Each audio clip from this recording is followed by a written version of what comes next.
Hello, students. So, AK Impulse welcomes you the new video sessions for all of you students of the grade 9th and the basic of the grade 11th also. Because all of you know that this topic, that is the laws of motion, it starts from the grade 9th and it will continue to the when the physics is alive in your syllabus. Okay.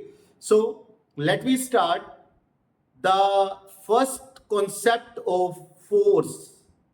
Can you tell me what is the force? In this chapter, that is a start from grade 9, we will explore the things. Let me shortly brief you. First one is we will discuss about the what is the force. Number 2, how many type of the force is there. Number 3, what is the effect of the force. And number 4, inertia. What is the inertia? How many type of the inertia? And what is the basic logic behind the inertia? Why should not we calculate the inertia? Why should not we have any measurement of the inertia? And then after Newton's first law, then the Newton's second law, linear momentum, impulse, change in momentum, and of course, conservation of linear momentum. And the last one is the Newton's third law of motion, recoil of gun. These all content are in the grade 9th. But some concept and some basic concept is also in the grade 11. Okay, though the start will be same, but after that the two videos will be separate for the grade 9 and the grade 11th also. So let me start the first topic, and that is the force. What is the force? So 99% students gives the answer of the force, that is ability to push or pull. यानी किसी भी चीज को push और पुल करते हैं तो हम कहते हैं कि वहां पे फोर्स है. सो ये पुश और पुल करने के लिए तो कांटेक्ट चाहिए, तो फिर नॉन कांटेक्ट फोर्सेस के लिए डेफिनेशन क्या हो? So that is the basic difference between these definitions, but I will not make the any contradiction for all of you, so you can learn this is the push or pull. Okay, the capacity to push or pull any object, that is called as the force. Okay, so force depend upon two types. The types of the force, number one is contact force, and the second one is non-contact force. So what do you mean by the contact force? जिसमें push और पुल करने के लिए actual contact required है, actual contact needed है.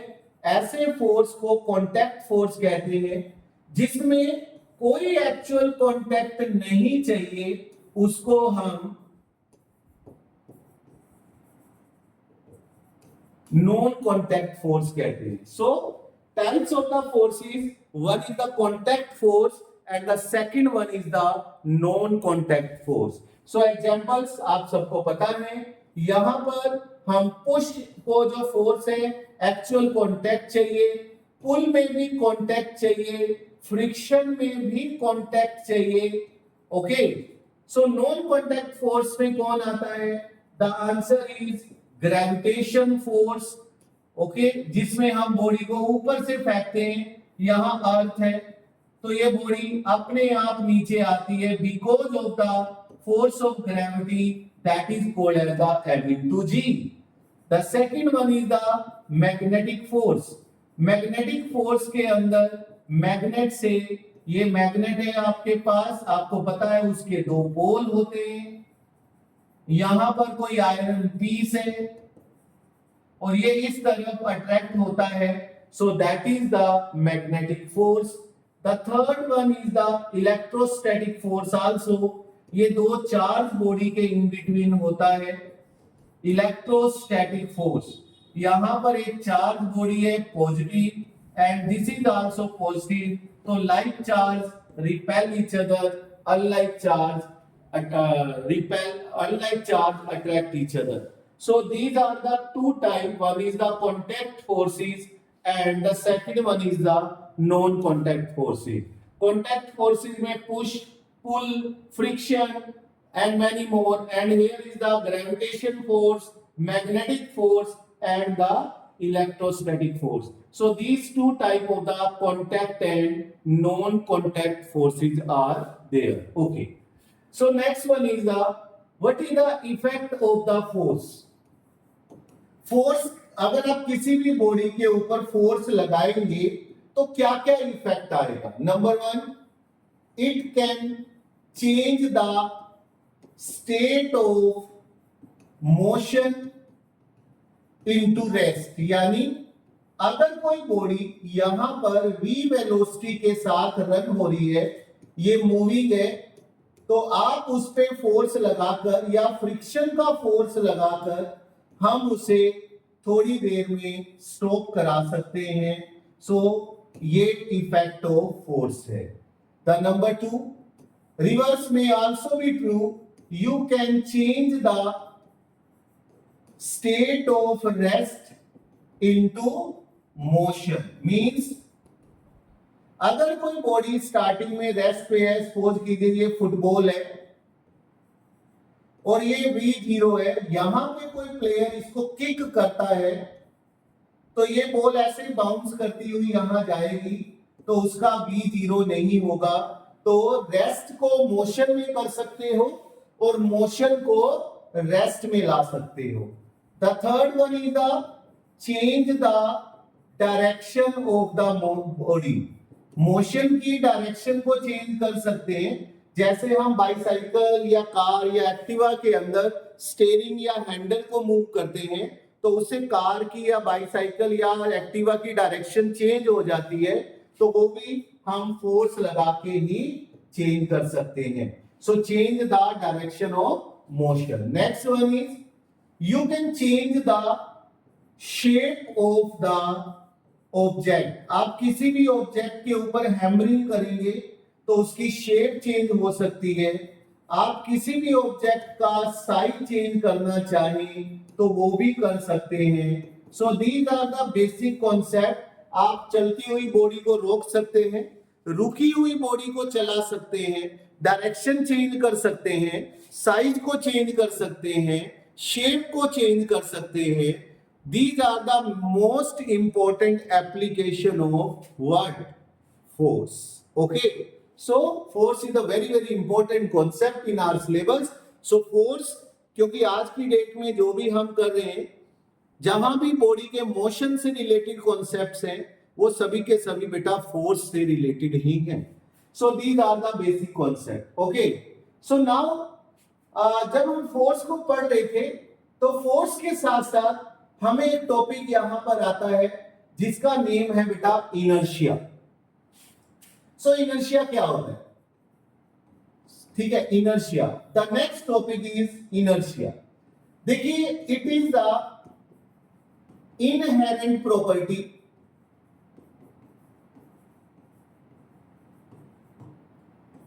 Due to which it oppose the change, oppose the force या oppose the change in it. यानी अगर आप किसी भी बॉडी के अंदर कोई चेंज करना चाहते हैं तो अगर वो बॉडी उसको अपोज कर रही है, अब हमें कैसे पता चलेगा अपोज कर रही है? सपोज करिए आपको बोला जाए कि आपने एक साइकिल को फोर्स पुश करना है, तो आप कहोगे it's a very easy task, मैं आसानी से पुश कर सकता हूं. लेकिन अगर ये बोला जाए कि कार को पुश करना है तो आप बोलोगे उसके लिए आपको और भी पर्सन चाहिए. इसका मतलब ये हो गया कि कार ने आपके फोर्स को अपोज किया, इसलिए आपको ज्यादा फोर्स लगाना पड़ा. So that is called the inertia. So why it is called inherent?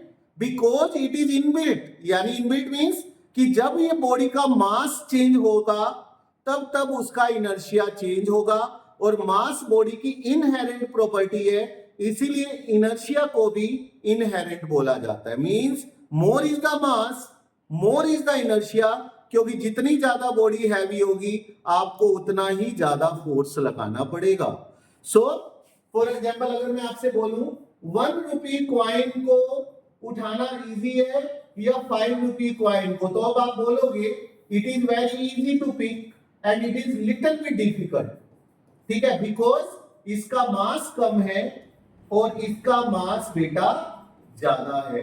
सो जिसका मास ज्यादा है उसको फोर्स आपको ज्यादा लगाना पड़ेगा, इसलिए उसके ऊपर इनर्शियल फोर्स ज्यादा चाहिए, और जिसका मास कम है उसको इनर्शियल फोर्स कम चाहिए। सो इनर्शिया आई थिंक क्लियर हो गया। इनर्शिया किसी भी बॉडी के अंदर ऑलरेडी इनबिल्ट है, बस आपको उसके ऊपर फोर्स लगाना है। कितना फोर्स लगाना है ये वो बॉडी डिसाइड करेगी, बिकॉज उसके मास पे डिपेंड करता है। एम आई राइट? तो बताइए साइकिल और कार में किसका इनर्शिया ज्यादा हुआ? तो आंसर होगा कार, क्योंकि उसका मास ज्यादा है। So this is called the inertia. अब एक इंपॉर्टेंट कॉन्सेप्ट आपको यहां सीखना है, that is called as the inertial force will take some time to transfer.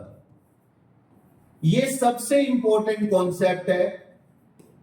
यानी अगर आप, इसका क्या मतलब है? इनर्शियल फोर्स का मतलब होता है किसी भी बॉडी की स्टेट को चेंज करने के लिए लगाने वाला फोर्स, जो कि मास पे डिपेंड होगा। सो अगर आपने किसी भी बॉडी पे फोर्स लगाया, सो उसको टाइम चाहिए पूरी बॉडी में ट्रांसफर होने के लिए। अभी ये आपको एक एग्जांपल से समझ आएगा। अगर आपने उसको टाइम नहीं दिया तो ये फोर्स सिर्फ उसी पॉइंट ऑफ एप्लीकेशन में अप्लाइड हो जाएगा जहां आपने इसको लगाया है। अगर आप चाहते हैं कि ये पूरी बॉडी में ट्रांसफर हो तो उसके लिए थोड़ा सा टाइम चाहिए। सो इसीलिए यहां पे जब भी आप इनर्शिया की एप्लीकेशन पढ़ेंगे तो आपको एक वर्ड बार बार मिलेगा जिसका नाम क्या है बेटा? Suddenly. Why use the suddenly? If you want to see the reflection of the inertia then the force must be applied suddenly. So आइए एक एग्जांपल के थ्रू इसको समझते हैं कि मान लीजिए आपके पास यहां पे एक स्ट्रिंग है ए और उसके नीचे एक और स्ट्रिंग है बी। इसका मास m है। फर्स्ट कॉन्सेप्ट में आपने बी को स्लोली जर्क दिया, धीरे से खींचा, लेकिन सेकंड स्टेप के अंदर आपने बी को सडनली जर्क दिया। सो जब आप इसको स्लो जर्क दोगे तो जो भी फोर्स आपने लगाया उसको मिल गया टाइम ट्रांसफर होने के लिए। सो ए स्ट्रिंग यहां पे ब्रेक हो गया, ठीक है। और अगर आपने बी को सडनली वो किया, so that no time to transfer, कोई टाइम नहीं मिला उसको ट्रांसफर होने के लिए, इसलिए इस केस में कौन ब्रेक होगा? B string will break. So this is the concept of inertia. बस ये याद रखना है, इनर्शिया के अंदर अगर आपने सडनली कोई काम किया तभी ही इनर्शियल फोर्स आपको रिफ्लेक्ट होगा, अदरवाइज वो रिफ्लेक्ट नहीं होगा। इसका एग्जाम्पल मैं आपको देता हूं। फॉर एग्जाम्पल, अगर एक बस को स्लो स्लो मूव किया जाए तो जो पैसेंजर्स अंदर बैठे हैं उनको कोई जर्क नहीं लगेगा। Inside the bus feel no jerk, उनको कोई जर्क नहीं लगेगा क्योंकि इनर्शिया ट्रांसफर हो गया। लेकिन अगर बस को सडनली ट्रांसफर किया गया, सडनली मूव किया गया, तो पैसेंजर्स को जर्क फील होगा क्योंकि इनर्शिया को ट्रांसफर होने में टाइम ही नहीं दिया। इसने सिर्फ ये उस पॉइंट पे ही बॉडी पे लगा जो बस के कांटेक्ट में थे, यानी उसके पांव। इसीलिए वो पर्सन को जर्क फील होता है। अगर चलती चलती बस रुकती है तो हम आगे जाते हैं, और अगर रुकी हुई बस चलती है तो हम पीछे जाते हैं। वो दोनों कॉन्सेप्ट के केस में बस आपने इतना लिखना है, inertia will take the time to transfer. अगर ट्रांसफर होने के लिए टाइम मिल गया तो आपको कोई जर्क फील नहीं होगा, और अगर ट्रांसफर होने के लिए टाइम नहीं मिला तो आपको जर्क फील होगा। ऐसा ही एक कॉन्सेप्ट और होगा डस्ट पार्टिकल वाला। डस्ट पार्टिकल के केस में ऐसे ही होता है, जब हम कारपेट को बीट करेंगे, लेकिन ये बात याद रखनी है कि वो काम आपने सडनली करना है। अगर आप स्लो स्लो जर्क कर रहे हैं तो डस्ट पार्टिकल फॉल ऑफ नहीं होंगे। अगर आप कारपेट को बीट करते हैं सडनली तो इनर्शिया को ट्रांसफर होने का टाइम नहीं मिलेगा, तो डस्ट पार्टिकल को फोर्स नहीं मिलेगा, इसलिए डस्ट पार्टिकल वहीं गिर जाएंगे और कारपेट मोशन में आ जाएगा। So these are called the inertial time. Inertia को ट्रांसफर होने के लिए टाइम चाहिए।